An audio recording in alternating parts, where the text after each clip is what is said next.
So good morning. Today we're talking about the back. Remember a few weeks ago I fell and I hurt my back.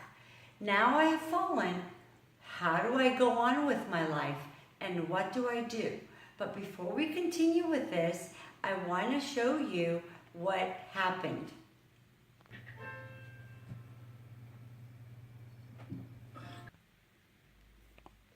So you just saw the clip of when I wiped out. Basically what happened is I slipped, my sock slipped on the tile and I landed on my bony butt. Sometimes it helps to have a little padding back there. So gain some weight, you don't need to be too thin. All right, so basically what happened, it was a double hit. It was my back and my head. But I hit the floor, and so as you see, the tile would hit the floor and I would get a bruise on the outside. Unfortunately, we have bones on the inside and those bones hit the muscle on the inside. Kind of like a contusion that you would get in your brain when your brain moves and double injures itself.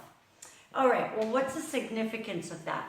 The significance is that I probably should have gone to the ER or the urgent care right away to get x-rays and to line myself up for an MRI. But of course, I didn't do that.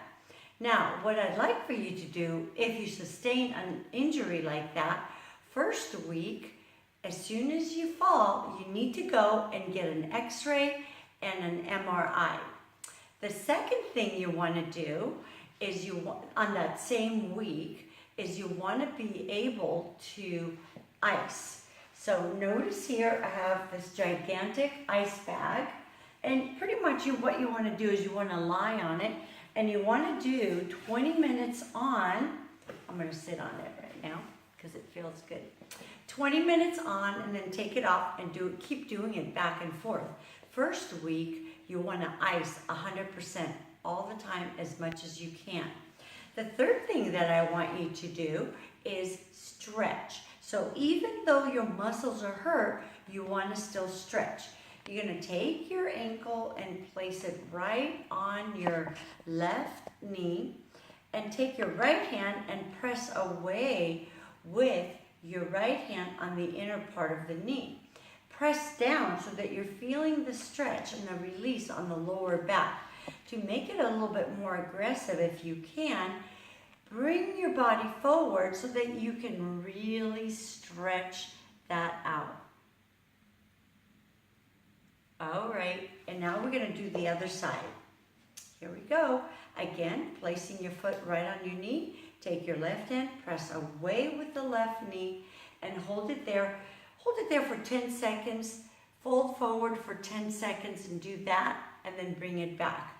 Do it as many times as you can during the day. So the other thing that I've noticed that has really helped me is bringing my feet together like this and lowering my knees down so that I'm opening up the hip. So my injury was not exactly a lower back injury, although it was somewhat. Basically what happened was the actual muscles in the pelvic area were affected.